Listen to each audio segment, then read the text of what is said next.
All right, so good evening, everyone. Darren Adair with American Hospitality Consulting. Welcome to Great Minds Session 10, our 10th session. It's hard to believe that it's gone that quickly, and we're already on our 10th session. I appreciate you all being here this evening. I am coming to you live for the first time from Canada. I'm actually back home visiting family for Thanksgiving, so it's really cool to be up here, and been a great week. So I hope you all, for those of you who are in Canada, had a great Thanksgiving weekend, and appreciate you taking the time to get on another call that is, again, right after a holiday weekend. I don't know why I keep doing that, but I do. This evening, our session is going to be talking about sustainability in our restaurants, and we're very lucky to have with us Minto Roy. Minto is the co-founder of Social Print Paper Limited and co-creator of the forest-free sugar sheet paper brand. With a vision to create a world that no longer uses trees to manufacture paper, Minto and his team worked to advance the greater awareness and use of agriculture fiber paper to support the environment and the paper and packaging needs of industry, government, and academic institutions. In collaboration with clients and distribution partners, Social Print Paper has helped save millions of trees and reduce the release of millions of kilograms of greenhouse gas emissions. Minto is committed to sharing his ideas and best practices with the practices that leverage the value of sustainability as a competitive business advantage. I'm very excited to have him. He's recognized as by Canada's Clean 50 as one of Canada's top leaders in sustainability. So excited that you're here this evening, Minto. Thank you very much for joining us. It's my pleasure, Darren. Thank you for allowing me to share some thoughts. I really hope that it will bring some value to those that have taken time to attend. So thank you for that. I'm sure it will. It's a topic that I guess we've been talking about for a long time, but I think it's not talked about in a context that really gives understanding. And that's why I'm great that you're here, because you're going to be able to answer some questions and give us some direction on where it's going. And, I got to this topic based on a post that Robbie McBride put out, where there was a restaurant, I believe it was in New York, who filled their lobby with paper cups to create a point, and then was only taking reusable cups after that. So it just, made me think that this is something we need to talk more about. We need to really look at this and how we can do more, because I think there's some misunderstandings out there. And I know you and I chatted a little earlier about this, and misconceptions that restaurants probably have about how to be more sustainable and how to have a better impact in their restaurants. And I think one of the things that, it immediately jumps to my mind that I get as a bit of a objection, for lack of a better term, is that it's too expensive to get in or to be sustainable in the restaurants. What are your thoughts on that? How do you address that when you hear it? Thanks, Darren. That's an important question. Just let me set some context. Sure. I think for the last 30 years, at least, sustainability has always been communicated on the back of social obligation, guilt, or the right thing to do. And I think if you continue to make people feel guilty or obligated, they're simply not going to want to talk to you anymore. Right. So beyond just driving operations to be more sustainable, we're trying to create ideas and best practices that help our clients leverage the value of sustainability to drive core business functions. Right. I've had the pleasure of working to advance agricultural fiber paper in Canada for the last decades, and I've sat in hundreds of C-suite leadership tables across North America. And there's two things I've learned. Number one, most C-suite leaders have no idea what type of paper they use, and number two, they don't care. But as soon as they recognize the competitive advantage or the competitive threat of measurable sustainability to drive core business functions, stakeholder value, or business objectives, they then drive the message to procurement and say, hey, take a look at this, okay? So it's important that sustainability be leverageable as a competitive advantage to support your business. Otherwise, respectfully, I don't think it's sustainable. Right. Okay? So today, I'd really like to share ideas not only how potentially restaurants and hospitality industry sector organizations can be more sustainable, but more importantly, how do you leverage that in some way? And a lot of the ideas that we're going to share today, there's no magic pill to any of this. Right. This is going to take hard work and effort and hard work, but if I know anything about the hospitality and the restaurant sector, there's no lack of hard work that has to go into running your business. So that is checked off right away. Definitely. I'll start with a classic example. I was with a major insurance company not too long ago in Toronto, my last trip there, and they used about $100,000 worth of paper every single year, and they were using a wood fiber paper. And showcasing a business case that includes not only the cost of our paper to switch, but also how much measurable eco savings that we'd be achieved. They were going to save a couple 100,000 kilograms and save a few thousand trees, and they loved it. I'm sitting with the CEO and CFO, and the CFO finally hit me with the cliche statement. Minto, we love your paper. We love that it aligns with our environmental values, but we paid $100,000 for a paper last year. Your paper is going to cost us $107,000. He stopped talking. Respectfully, I didn't say anything. And after about 30 seconds, they said, what are your thoughts? And I said, I'm not sure. Is that a statement or did you ask me a question? And they said, yeah, how do we take care of that? And what I asked him was, well, I appreciate that we're on a values alignment and you love everything that our paper is going to do for your organization as it relates to your own goals. But let me ask you, how did this beautiful leather chair get here? How did this beautiful mahogany desk get here? And he said, what do you mean? I said, well, in the product category of desks and leather chairs, these are not the cheapest ones you could have bought. And none of them align with the values of your organization. So how did the people representing these products overcome the question you just asked me? And it's the CEO who started to laugh. And I think sometimes when we get into these cliche moments of time, we have to look at how we're going to manage the Q&A that create those moments of time. I think if the pandemic has provided us with anything, it's a chance for us to stop and say, wait, am I going to continue to compete by doing the same thing better or the wrong thing better? Or am I going to take a look at all the moments of time, especially with my customers and stakeholders, and create new moments of time? And I think this is what sustainability can bring to your table. You have to take a look at sustainability integrating into your hospitality or restaurant as an overall business case. You know, we not only present the sustainable benefits, but we definitely within our business case build how it's going to support the overall organizational operations. And when I'm thinking about restaurants, and I've put a lot of thought into this discussion, you know, we can go through the, you know, the typical ways that are all over research and internet forums talking about creating operational efficiencies with lighting and saving water and reducing waste. I take it those are all things that most of the people on this call have thought about. But let's take a look at little things like, whoops, I think sustainability also has the capacity to help create no moments of time. You know, if we take a look at the Pareto principle, the 80-20 rule, where 20% of your customers are probably buying 80% of your products, you know, it allows you to have discussions with your clients. I've had restaurant owners who now have conversations with their customers.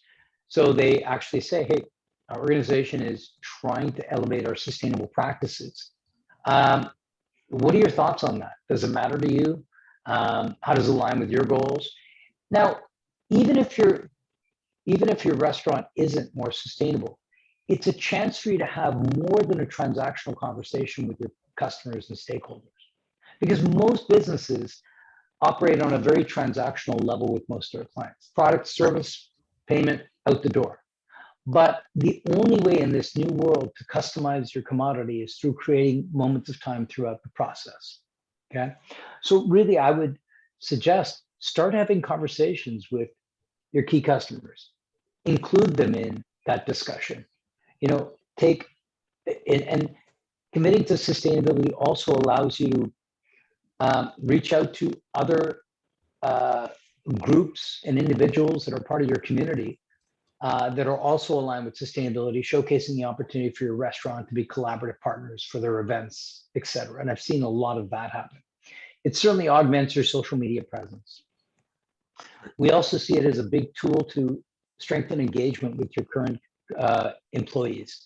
We know that most of the industry has Generation Z or millennial generation workers. These are people that are highly converted to sustainability already.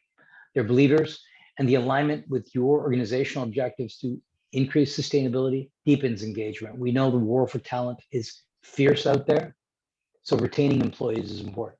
When you hire, it allows you to include things like that. You can say in your interviews, our organization is starting to move forward to being more sustainable by implementing, let's say, LED lights or more sustainable packaging.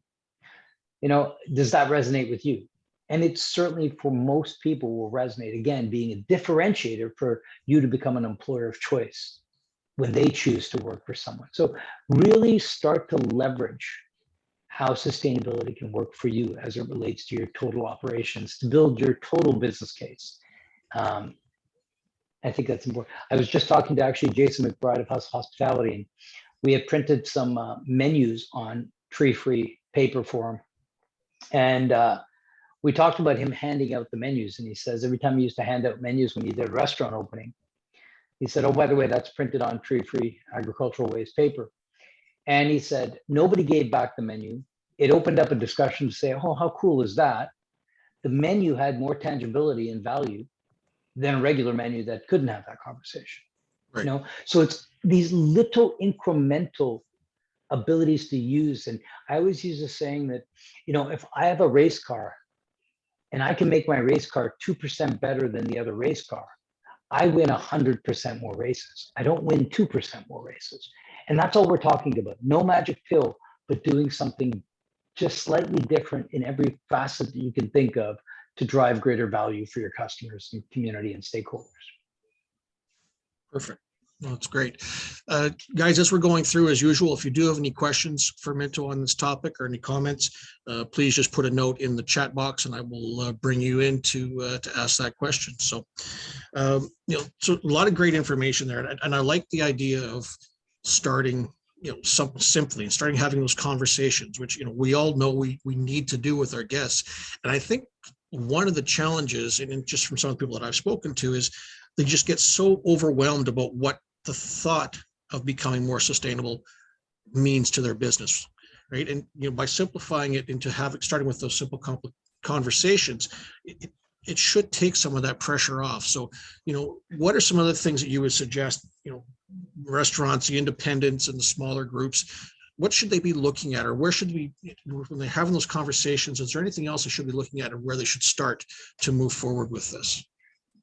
Yeah, well, everything I've learned from friends and colleagues who own or run restaurants, words like pressure and overwhelmed are a natural part of the ecosystem. They're always overwhelmed with pressure. And, let's be honest, as business owners, or managers, there's never the right time, to do the right thing. Nobody gets up in this chat forum and says, oh my God, I got nothing to do today. It's the perfect time. That never happens. And I think as leaders of our organization, we always have to say, okay, if something's important, especially to my customers, I need to find a way to inculcate or integrate that as a part of my work. So again, simple steps. Number one, starting to get educated, starting to read, becoming an active part of the community. Your customer discussions, your employee discussions. There are so many incredible people out there that are ready to share ideas and information. I mean, not just online, but people that will actually share. I think, true leadership, there's no lack of abundance in sharing.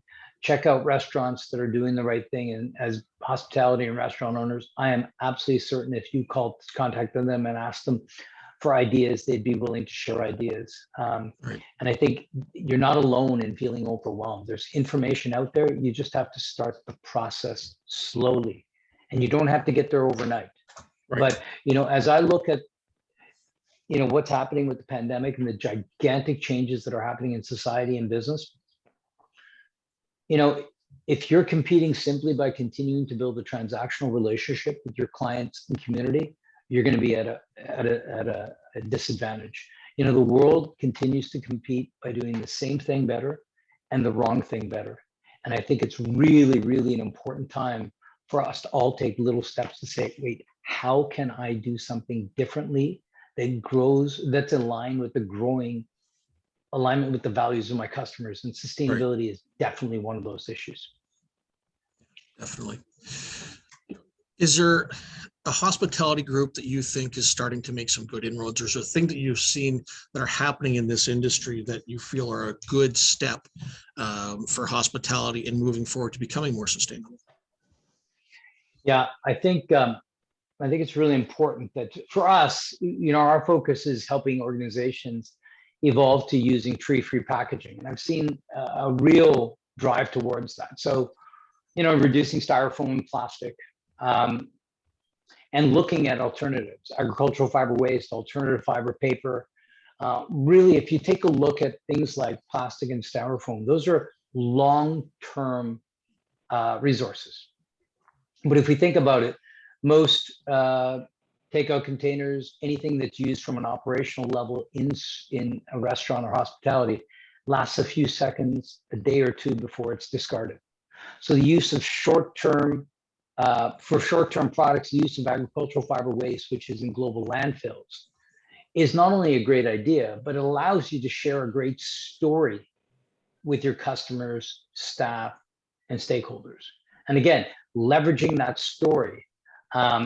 Right now, because of global supply chain, these resources are now very price competitive as wood fiber prices continue to have gone up. So, offering, incredible competitive price with no lack of performance or quality as it relates to your operational needs, and no disruption to your operation, there are some simple ideas that can be implemented. If you take a look at A&W, this is a large organization, but when they switched to paper straws, they actually ended up paying 0.25% more for their paper straws versus plastic. But they realized a couple $1 million in goodwill media stories. Their shareholder prices went up. They saw deeper engagement. So for an overall business case, it was an absolute no-brainer for that to occur. And I think if you're just looking at cost, I think you're missing out on the overall business case and the business advantage that could be there. Yeah, most definitely. And we touched on that when we spoke earlier. And our industry has always been very much that nickel and dime, looking at the dollars and cents, but we don't always have the ability to see what the benefits could be. And it's just being able to open our mind. And I'm hoping that COVID, if nothing else, has really done a bit of that, opened our mind to trying new things, because we've seen such amazing, especially on the technology side of things, advances in the hospitality industry. I think that is starting to change, hopefully a little bit, so people will be more open to looking for these new opportunities. And I think it's really going to start moving us in the right direction. So, any questions from the field as we're going through here, guys? Anybody have a question for Minto on this? Oops.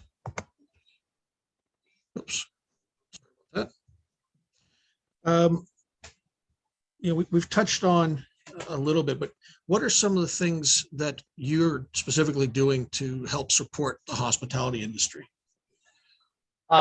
Food service, hospitality, and restaurants. We've started to develop packaging for food manufacturers that is tree-free. One of our clients, the Oppenheimer Group, we just produced some 3-pound kiwi boxes and tomato boxes. But here's the thing. They saw increased in-store shelving in retail stores across North America, better positioning. They put the tree-free logo. They saw more positive feedback from customer groups about the use of tree-free packaging. Their retailers liked it. So, and they realized many media stories and industry stories that were very positive. So again, the overall business benefit well outweighed any cost differential, which there was extremely minimal. Okay, again, without sacrificing quality, performance, or supply chain issues. We're working on creating takeout containers for academic sector food groups. Everything from takeout boxes to tray liners to cups to Java jackets, all made with tree-free paper. But what we will also do is, beyond providing you with the end product, we will also work with existing converter partners. So If a hospitality group already has a source that they get their packaging, we'd be happy to work with the distribution company to work through it. So there's minimal disruption. We really are the belief that this is not about creating a more sustainable alternative. This is about creating a sustainable alternative at a competitive price with minimal to no disruption in how the procurement happens for that good, really minimizing any barriers to making this transition for any organization.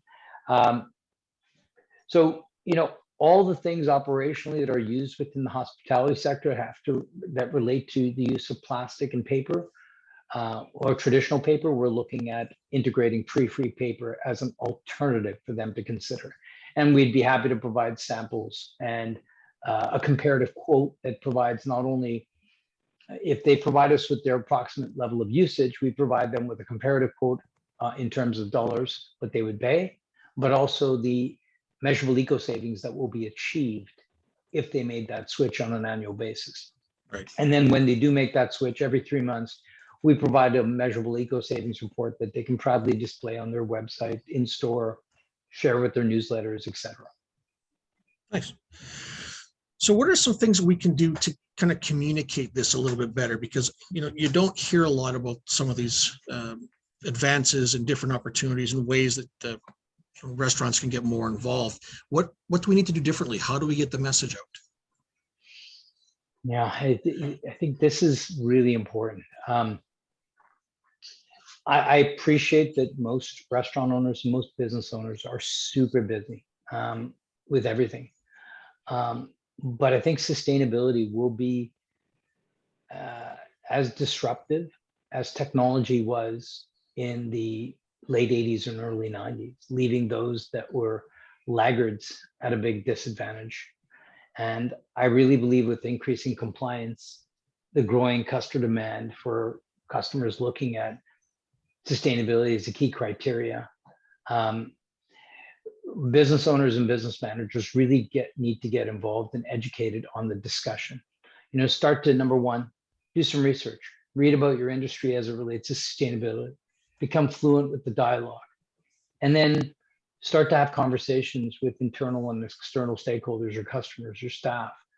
And I assure you, by getting more practice, your ability then to communicate it live or through your social media channels or integrate it into your marketing campaigns, communication campaigns will become much more. But again, it's a slow process, but start the process, because I just don't see it going backwards. Compliance is going to be more and more relevant. And I really believe that across Canada, in every one of our provinces, the federal government, through the provincial government, to all government sector, education sector, organizations, they must report their carbon emissions every single year. And they're assessed per metric ton carbon tax levy. In BC, it's $50 a metric ton. So major universities and their food commissaries or their food supplier, their student housing food supplies must, report their carbon emissions. And for us to be able to take something like tree-free paper to support their takeout boxes or tray liners or cups, we can provide them with measurable eco savings reports that they can incorporate as a part of their carbon tax reporting, reducing their actual carbon tax payable to the province. Now, that's not going to be just for public sector organizations. We believe in the next 2 to 5 years, you're going to see every major organization, they're going to be assessed a carbon tax levy. So to start early, to get it integrated early, I think is a big advantage and a potential cost savings in the future. Perfect. Is there a country or a market out there that you think is currently doing a better job than the rest that people should take a look at? Well, European markets, certainly in Sweden and Denmark and Switzerland, these countries are always been at the forefront. But I think it's more than just sustainability. Their whole societies are based on, alternative modes of transport, communal living, and I think it's part of their DNA from birth. But I think we can get there. I think the opportunity for us to pivot, it's not that cliche anymore. You know, again, for decades, sustainable products have always come to the market and said, hey, listen, Darren, for the added value of sustainability, you have to pay more or sacrifice quality and performance. You no longer have to do that. Right. You just have to do some research and really work with the right supplier, not only to competitively position an alternative, but also leverage that opportunity to drive customer engagement, new customer opportunities, and build your brand beyond your regional community. Right. Now, are the suppliers starting to get, because when I think of things like the Cisco's and the GFS's and US Foods and all that kind of stuff, are they starting to look for more of these types of products to make them available as part of their inventory at this point? Or are they waiting for clients to come forward and say, hey, I'd like you to source this for me? That's a really good question. I think the organizations that you mentioned and more, they're fully aware of the growing interests in sustainable alternatives. And I think they're definitely looking and willing to provide alternative solutions. Right. But they're also careful because the traditional incumbents that have been their suppliers for decades also have requirements, volume quotas. Right. Look, there's a vested interest for traditional incumbents for no change to occur. I mean, we should have been driving electric vehicles 25 years ago, but the oil and gas sector is pretty powerful. So Right. I like to be very candid. I'm not going to be naive, because I know everybody on this conversation is smart. The real threat to sustainability right now is, on an ideological level, we all agree that we should do more to take care of our planet. The execution of that ideology is difficult because of traditional incumbents who continue to have major influence over supply chains and platforms to create a pathway of dependency of no change. Right. But I believe the distributors want to get there. They are listening to their customers, and I think it's inevitable. I just think we can push inevitability quicker, and we need to move it quicker. Right. So when you're talking about the availability of product, when there's so many things that are out there right now that are back ordered, you can't get them, or that kind of thing. Do you see that becoming less of an issue as we get into more sustainable products? Because we're not going to run into these shortages. I mean, how many restaurants are and I've had it happen to me. I know you can't have that extra large coffee because I can't get cups right now. Right. Do you think that this will help address some of that as we move into more of a sustainable type of product? Yeah, I think it's going to help. It's another option. I know we are scalable to 10 times where we're at now. We're hoping we have that problem where we're going to get more, but we know there's agricultural landfill waste in landfills across the planet in abundance. We have no lack of resources, and we hope to get to the challenge where we're fighting. But I'll tell you, from our perspective, today, still in North America, 3 million trees are cut down every single day to make paper and packaging. 3 million. That's over 1.1 billion trees a year. We see trees as much more than just a 40-foot tall piece of lumber. We see it as part of a vital ecosystem. And we're trying to position, hopefully, what we believe to be obvious. We believe, through our belief system, that 99% of people, if they could choose between using agricultural fiber waste existing in global landfills or cut down a tree, they would rather use waste. And that belief's got to drive our capacity but we have to effectively position that option in the various markets that we support to make it as easy for them to make the transition to minimal disruption to their operations and to their financial outlook. So let's talk a bit more about some of the stuff that you're doing with your product, because I'm trying to understand, and to be honest, I need to be more educated on this, and that's why I'm so happy to have you. Is this, you're growing it specifically for this type of stuff? That's a product that's more readily available and easier to grow, or is it, the byproduct of other farming and other? Yeah. How does that system? Yeah, so we make our paper out of the residue waste of sugarcane fiber. So after sugarcane has been harvested for juices, alcohol, biofuels, and sugar, we take the remaining waste byproduct called bagasse.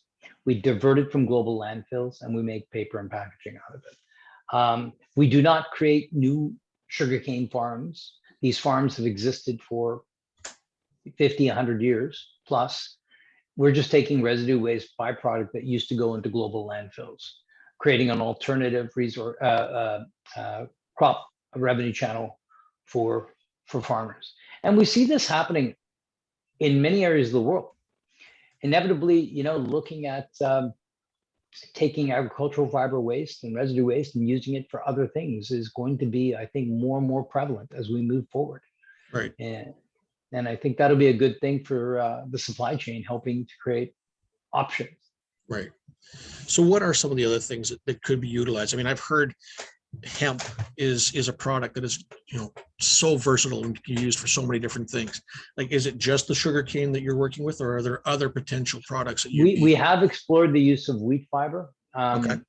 And there are certainly others, but remember, this is about creating many other things. We don't want to just make an eco-friendly product. We need to make one that offers the same quality and performance as the traditional product, that it's scalable to support small and large size companies, because they can never be without paper or packaging or whatever supplies. Right. 3, it has to be compliant with all the other standards. Like, we've tried others and we just feel that right now the sugarcane fiber offers the type of structural rigidity, performance, and price that is good. The others don't seem to offer that. There's others that can do it, but it's probably a higher price when we try to implement it. So we're always toying with, we got to keep in mind that I don't think people just want sustainable products. They want it at the right price and as easy to procure as the non-sustainable product. Right. Well, definitely. And I mean, prices, we're seeing everything go up so much right now with availability and stuff that can't even get into the country. Alternatives are going to be a necessity. And it's great that we've got those options. I got a question here. Just see. Alex, whoops. What do we got here? Alexandra Fisher. Alexandra, did you want to unmute yourself and ask your question? Sure, I can totally do that. Hi, everybody. Awesome. Hey. I was just wondering, Minto, what other initiatives you see clients or institutions or companies taking besides moving to more sustainable paper and takeout packaging? From a sustainability point of view? Yeah, like, do you see them engaging more with food waste or, taking a really hard look at portion control or product design? And when I say product design, I'm talking about like menu design and product offerings, depending on, if they're a CPG company or if they're a restaurant, etc. Yeah, I certainly have seen things like energy efficient lighting, programmable thermostats, obviously the Energy Star appliances, of course, reducing water in terms of low flow toilets in their washrooms and sinks and spray valves. But there's a lot of provincial and federal grants that can also support these initiatives and investments. So really taking a look at leveraging those opportunities, and certainly tracking and reducing waste and compost is also something I'm seeing across the channel. And there's a lot of restaurants that have decided to grow their own. They've partnered with collaborative co-op farmers and created a swatch of land where they're producing their own.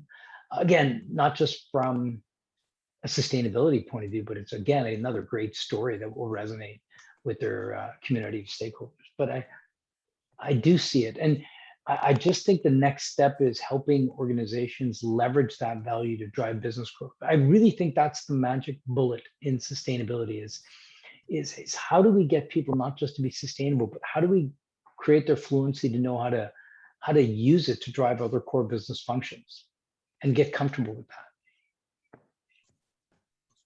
Thank you, Alexandra. Appreciate it. What you talked about, some of the government support. Where can people start to look? What are some things that you know of that might be out there? If you take a look at the sustainable innovations, can't speak to the US about this, but certainly in Canada, sustainable innovations programs, eco-friendly innovations programs, just start to Google. I know they're, depending on when the budget comes out, there are all sorts of programs.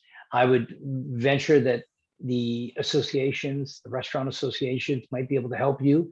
And if they can't help you, you can get leadership at associations within your sector to start to advocate their provincial or federal levels to say, hey, we would like to start integrating more sustainability innovation within our restaurants, but we need federal or provincial government support. So again, look at the existing programs or ask the associations that you're a part of to advocate on your behalf as a collective to get these, because they exist everywhere else. The automotive Right. sector, heck, you buy an electric vehicle, there's $13,000 off now between the provincial grant and the federal grant. So it's out there. The advocacy has to be there. Right. Good. Doug, you said you had a question. Yeah, sure. So I guess from what's the willingness from the consumer to kind of back these sustainability efforts? I know it's different with different demographics and also with different restaurant groups, because even for me, you go out to a McDonald's or a Tim Hortons or somewhere where you're getting your fast fix for that coffee, and I'm celebrating when I get my dollar coffee and I get my loyalty. I just gave away where I got my coffee. I see a couple of Tim Hortons alumni here that, but yeah, I mean, you're just going to get that coffee, and I'm not willing probably to spend an extra 25 or 50 cents for that. But if I go out to one of my local cafes here and they push the big sustainability, they push all kinds of different things, and hey, what's an extra 50 cents when you're paying $3.75 for a latte? So what do you see as the I guess the way that does it have to be a governmental regulation push to get some of the bigger players? Angeli's answering my question right now. She's saying no. But does it have to be a regulation push to get some of those guys on board with the bigger? So it's a great question. I often feel, Doug, we're all just walking paradoxes. It's funny because price is always the key, but if you take a look around your office, my office, anybody, very little that we see around us, from our iPhones to iPads, is the cheapest product in the category that we could have bought. So you were talking to my wife before this, weren't you? About all my technology. Yeah, but I'm just suggesting to you that very rarely, we always say, oh my God, it's price. But meanwhile, nothing that we ever buy is the cheapest in the product category SKU. Yeah. Yet we're always echoing that out there. So, but I truly believe that's where leveraging the value of sustainability to build your story. Look, not everybody's going to bite. There's always going to be a race to the bottom for some consumers. But I'm suggesting to you, trying something different. If you're going to sell coffee for 50 cents more, make sure that, the customer understands that, the extra quarter is for this, a coffee in a tree-free coffee cup, minimizing deforestation, reducing greenhouse gas emissions. Well, one follow-up to that, and I don't know whether I'm interrupting, but the follow-up is plastic straw versus paper straw. Oh man. Is there any technology that is being worked on to make it like a plastic straw? Because I tell you, those straws go to mush, and I love my fast food from different vendors, but there's nothing like a McDonald's Coke that with that plastic straw. If they go to paper, I don't think I'll ever buy a QSR drink again in my life. But no, is there any technology being used for that? It is, and we're working on different vegetable-based coatings to create more structural rigidity that lasts longer and doesn't have that chalky feel. Certainly be happy to send you some samples that we're working on. But I think it's a mindset. Like, I remember when they said no more smoking at restaurants, and we all thought, or bars and nightclubs.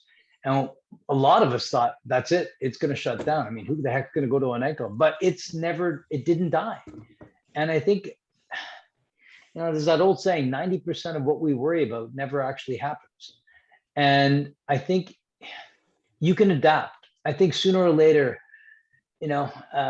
McDonald's has spent many years of your life indoctrinating you on what things should taste and feel like. Give it a year or two, and maybe we can change that indoctrination. No, for sure, for sure. That's the one thing I do know, that the paper straws is one of those pieces. But the question was just general. How do you get some of the big players? Because that's the big input into the the sustainability pieces. If we can get some of the big players to, I guess, set the trend, then that's the benefit. Well, you know what? In my office paper industry, we deal with the big players. And one thing I've realized, especially if you're taking sustainable innovation to the C-suite, you really need to create the fluency to become both a competitive advantage and a competitive threat. Because, they look at first to market opportunities, these big players, overall business case. What is the consequence of us not doing this? What's the negative feedback of other competitors are doing this? We don't. They're looking heavily at alternatives. And I think it's, again, a matter of time before they make the switch to an eco-friendly solution. I really believe that the days of plastic straws are very much numbered. It's just how long the incumbents can advocate to keep it from being still. For sure. But, awesome. Thank you, Doug. And Doug, we had a couple of suggestions, and I'm going to bring Anjali in a second here. But somebody, Guru said bamboo, and Alexandra suggested using an actual straw from the field. The straw that you'd use to just fill your scarecrow with. You could use that as well. So some good suggestions there. Yeah. I'm going to bring Anjali in next. Before I bring her in, I like the analogy, Minto, that you made talking about the smoking and the changes we made, because she and I used that a week ago when we were talking about the vaccination. And I'm not going to go down the rabbit hole of the vaccination cards and all that kind of stuff. I'm living it here. I don't have to deal with it in the US.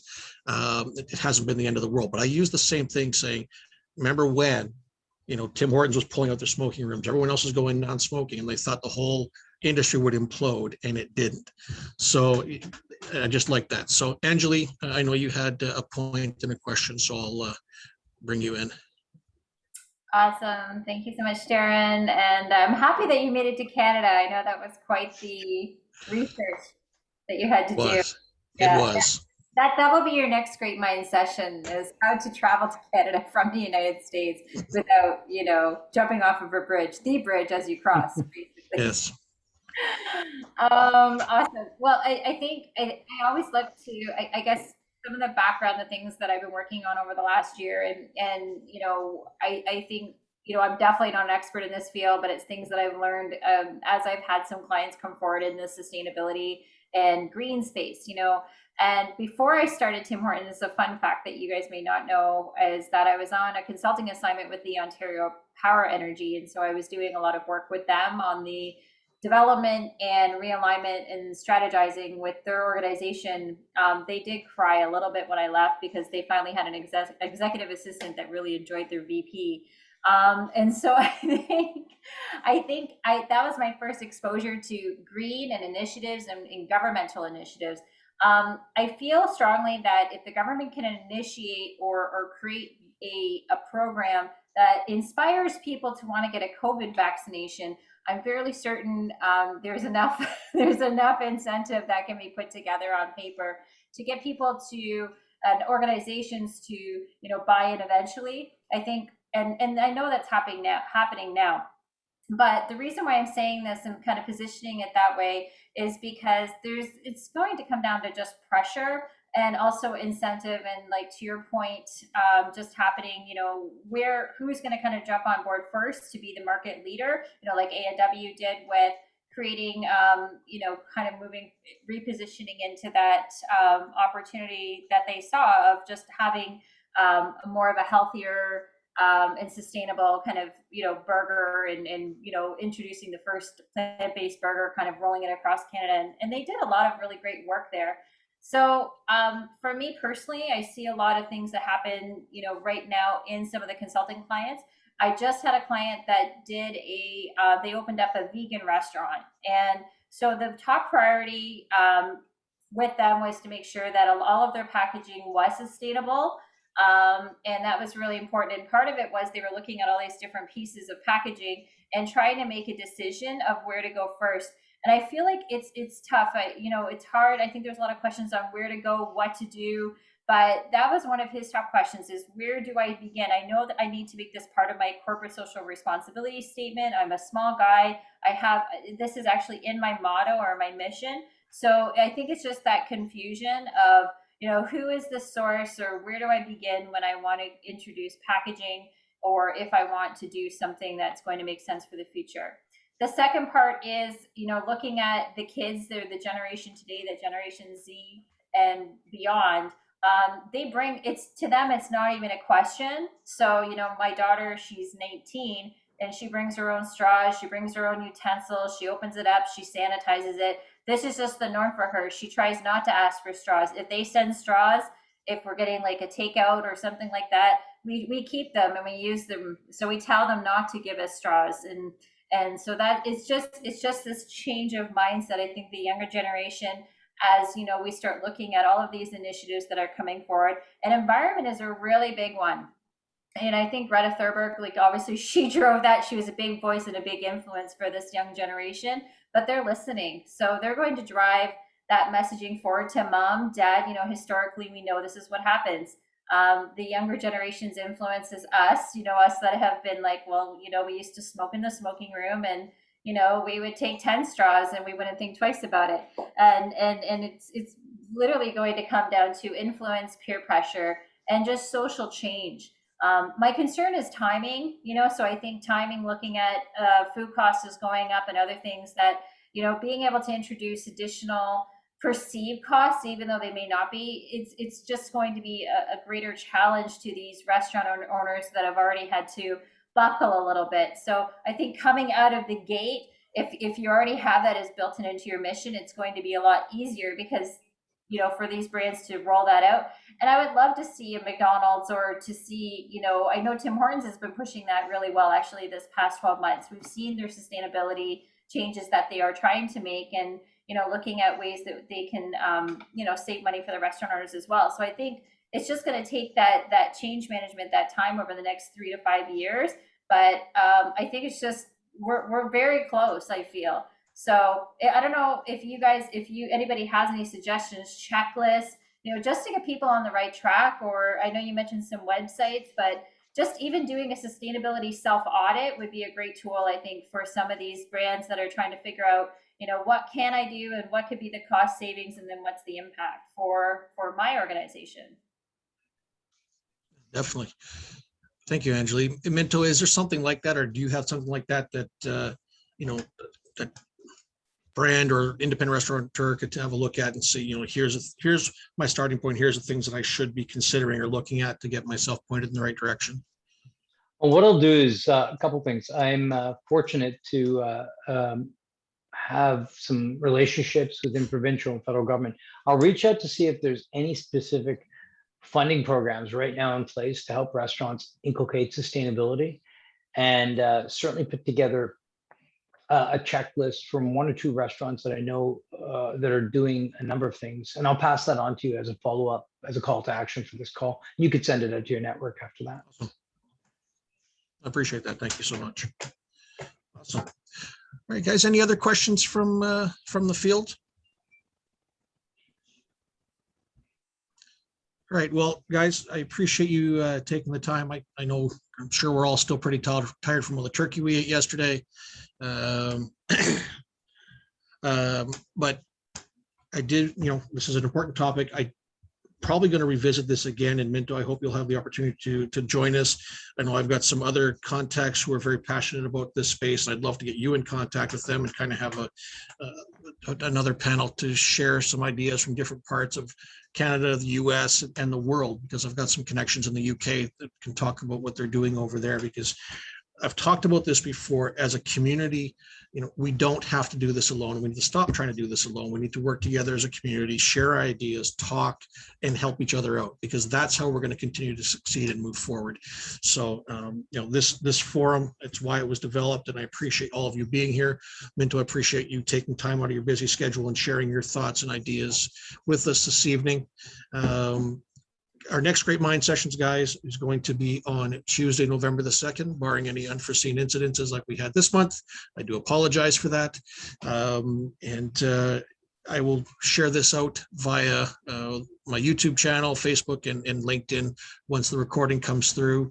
But again, thank you, everybody, for being a part of this evening. Minto, thank you very much for your time. I really do appreciate it.